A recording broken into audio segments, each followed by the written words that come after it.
നമ്മൾ ഡയറ്റിനെ പറ്റി സംസാരിച്ചുകൊണ്ടിരിക്കുകയായിരുന്നു. നമ്മുടെ കേരള ഫുഡ് സ്റ്റൈലിൽ ഒഴിച്ചു കൂടാനാവാത്തൊരു സാധനമാണ് കോക്കനട്ട് ഓയിൽ അല്ലേ.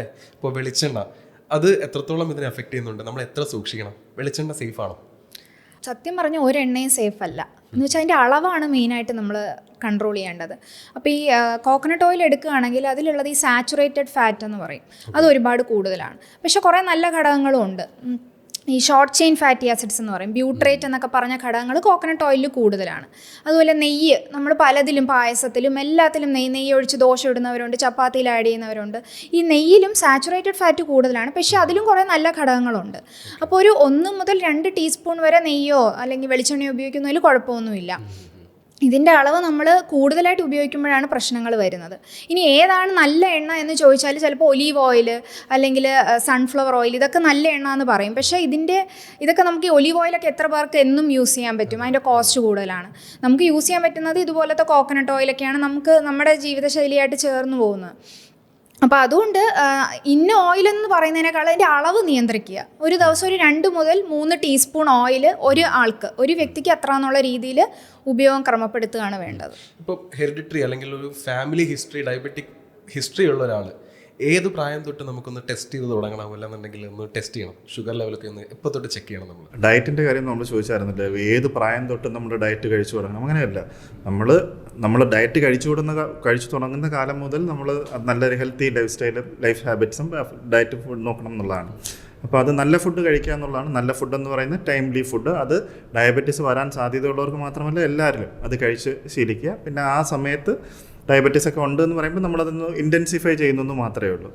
ടെസ്റ്റിങ്ങിന് ഫാമിലി ഹിസ്റ്ററി ഉള്ളപ്പോഴത്തേക്ക് നമ്മുടെ ഗൈഡ് ലൈൻസ് പറയുന്നത് ഈ പറഞ്ഞ P C O D history ഉള്ളപ്പം, ഒബീസ് ആകുമ്പോഴത്തേക്ക്, പിന്നെ ഫാമിലി ഹിസ്റ്ററി നിങ്ങൾ പറഞ്ഞ അച്ഛനും അമ്മയ്ക്കും ഡയബറ്റീസ്, ഫസ്റ്റ് ഡിഗ്രി റിലേറ്റീവ്സിന്, പിന്നെ അല്ലാതെ ചില ഡ്രഗ്സ് കഴിക്കുന്നവരുടെ ഈ പറഞ്ഞ സ്റ്റിറോയിഡ്സ് പോലുള്ള സാധനങ്ങളും, ഇങ്ങനെയുള്ള ഇതിനകത്ത് അഡോളസെന്റ് പീരീഡ്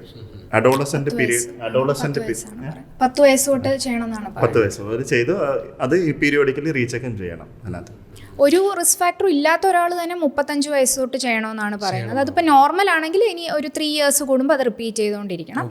എന്തെങ്കിലും ഒരു ചെറിയ അബ്നോർമാലിറ്റിയാണ്, ഈ പ്രീ ഡയബറ്റിസ് എന്നൊക്കെ പറയും, അങ്ങനെ വരുന്നവർക്ക് ഇയർലി പിന്നീട് ഫോളോ അപ്പ് വേണം. അപ്പോൾ പൊതുവെ ഡയബറ്റിക് ആയതിനു ശേഷം അല്ലെങ്കിൽ പ്രമേഹ രോഗം വന്നതിന് ശേഷമായിരിക്കും ജനങ്ങൾ എന്താ പറയുക ഈ പറയുന്ന ഡയറ്റോ അല്ലാന്നുണ്ടെങ്കിൽ വർക്കൗട്ട് പ്ലാൻസോ ഒക്കെ സ്റ്റാർട്ട് ചെയ്യുന്നത്. പക്ഷേ എനിക്ക് തോന്നുന്നത് വളരെ ചെറുപ്പത്തിൽ തന്നെ അങ്ങനെ ഒരു ശീലം കൊണ്ടുവന്നാൽ തന്നെ ഒരു പരിധിവരെ നമുക്ക് ഇതൊക്കെ ഒന്ന് കൺട്രോൾ ചെയ്യാൻ പറ്റില്ലേ? തീർച്ചയായിട്ടും. കാരണം ഈ അസുഖങ്ങൾക്കൊക്കെ ഒരു പകുതിയാണ്. അതായത് 50% നമ്മുടെ പാരമ്പര്യമായിട്ട് നമുക്ക് വരുന്ന കുറേ ഫാക്ടേഴ്സ് ഉണ്ട്. ഇപ്പോൾ അച്ഛനുണ്ട് അല്ലെങ്കിൽ അമ്മയ്ക്കുണ്ട്, 2 പേർക്കും ഉണ്ടെങ്കിൽ റിസ്ക് കൂടും.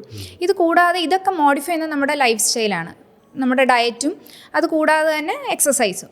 അപ്പോൾ ഈ ഡയറ്റിൽ നമ്മൾ ചെറുപ്പത്തിലെ തന്നെ ഒരുപാട് കാർബോഹൈഡ്രേറ്റ് റിച്ചും ഈ ഫാറ്റ് റിച്ച് ഫുഡൊക്കെ കഴിക്കുന്നവർക്ക് പൊണ്ണത്തടി വരാനുള്ള സാധ്യത കൂടുതലാണ്. അവർ ഒബീസ് ആവും തോറും അവരുടെ ഇൻസുലിൻ റെസിസ്റ്റൻസ്, അതായത് നമ്മുടെ ശരീരത്തിൽ ഇൻസുലിൻ ഉണ്ടാകുന്നുണ്ട് പക്ഷെ അതിന് ആക്ട് ചെയ്യാൻ പറ്റുന്നില്ല. ഈ ഇൻസുലിനാണ് നമ്മുടെ ഗ്ലൂക്കോസിനെ സെൽസിനകത്തോട്ട് കയറ്റി ഗ്ലൂക്കോസിൻ്റെ അളവ് കുറയ്ക്കുന്നത്. അപ്പോൾ ഇൻസുലിൻ റെസിസ്റ്റൻസ് വരുമ്പോൾ ഭാവിയിൽ ഡയബറ്റിസ് ആയിട്ട് അത് മാറും. അങ്ങനെയാണ്. അപ്പം ഡയബറ്റിസ് ഒഴിവാക്കാൻ, എസ്പെഷ്യലി ഇപ്പോൾ അച്ഛനോ അമ്മയ്ക്കോ അല്ലെങ്കിൽ ഷുഗർ ഉള്ള ഒരാളാണെങ്കിൽ അവർ ചെറുപ്പത്തിലേ തന്നെ അതിന് വേണ്ടിയുള്ള ചേഞ്ചസ് ഡയറ്റിലാവട്ടെ എക്സസൈസിലാവട്ടെ അത് ചേഞ്ചസ് വരുത്തി പോകുന്നത് ഇവർ ഡയബറ്റിസ് ഭാവിയിൽ വരാനുള്ള സാധ്യതയും അഥവാ വന്നാൽ തന്നെ അത് കൺട്രോളായി നിർത്താനുള്ള ഒരു എബിലിറ്റിയാണ് അവർ ബിൽഡ് ചെയ്യുന്നത്. ഈ കൂടെ ഈ ചെറുപ്പത്തിൽ തന്നെ ഇത് സ്റ്റാർട്ട് ചെയ്യണമെന്ന് പറയുമ്പോൾ ഏത് വയസ്സിൽ അല്ലെങ്കിൽ ഏത് പ്രായം അങ്ങനെയുണ്ടോ? കാര്യം ഇപ്പോൾ പൊതുവേ ഇപ്പോൾ അമ്മമാർ കുഞ്ഞുങ്ങളെ ഒരു 6-7 വയസ്സുള്ള സ്കൂളിലൊക്കെ പഠിക്കുന്ന കുട്ടികളെയൊക്കെ ഫീഡ് ചെയ്യുമ്പോൾ അവർ പറഞ്ഞിട്ടുണ്ട്, എടാ ഇപ്പോഴേ കഴിക്കാൻ പറ്റുള്ളൂ, കുറച്ചുകൂടെ കഴിഞ്ഞാൽ ഷുഗറും പ്രഷറും കൊളസ്ട്രോളും ഒക്കെ ഉണ്ടാവും, അതുകൊണ്ട് നീ ഇപ്പം മാക്സിമം കഴിച്ചു എന്ന് പറയുന്നൊരു പ്രവണത ഉണ്ട് നമ്മുടെ നാട്ടിൽ.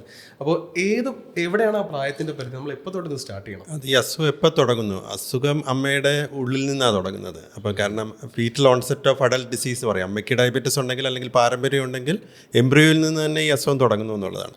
പിന്നെ ഡയബറ്റിസ് ജീവിതശൈലി ഒരു പ്രത്യേക ജീവിതശൈലിയല്ല, നല്ല ജീവിതശൈലിയാണ്. ഇത് ഡയബറ്റിസ് ഉണ്ടെങ്കിൽ അല്ലെങ്കിൽ ഡയബറ്റിസ് വന്നെന്ന് വരാൻ ചാൻസ് ഉണ്ടെങ്കിൽ മാത്രമേ എനിക്കത് ഫോളോ ചെയ്യാൻ പറ്റുള്ളൂ. അങ്ങനെയില്ല കേട്ടോ. നമ്മൾ കൊച്ചിലേ തൊട്ടേ പഠിക്കുന്നതാണ്, രാവിലെ നല്ല ബ്രേക്ക്ഫാസ്റ്റ് കഴിക്കുക, എല്ലാ ദിവസവും വ്യായാമം ചെയ്യുക, നന്നായിട്ട് ഉറങ്ങുക, ഇതെല്ലാം തുടക്കം മുതലേ വേണ്ടുന്ന ഒരു ചിട്ടയാണ്. അത് ഡയബറ്റിസിന് സാധ്യതയുള്ളവർ കുറച്ചുകൂടി ശ്രദ്ധിക്കുക എന്നുള്ളതാണ്. അസുഖം വരാൻ സാധ്യതയുള്ളവർ കുറച്ചുകൂടി ശ്രദ്ധിക്കുക.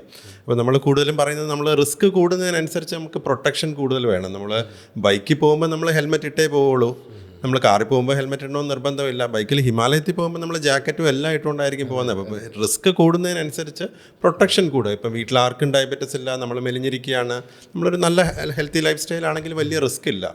ഇതേസമയം അച്ഛനും അമ്മയ്ക്കും ഡയബറ്റിസ് ഉണ്ട്, യങ്ങായിട്ട് തന്നെ ഹാർട്ട് ഡിസീസ് വന്നവരുണ്ട്.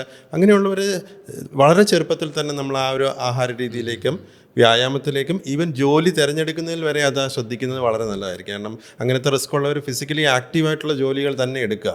ഇപ്പോൾ ഡോക്ടർ, കളക്ടർ അങ്ങനത്തെ ജോലിയേക്കാൾ കുറച്ചുകൂടെ ആക്റ്റീവായിട്ടുള്ള ജോലികളിൽ തന്നെ കുഞ്ഞുനാളിൽ തന്നെ ഫോക്കസ് ചെയ്യുന്നത് നല്ലതായിരിക്കും.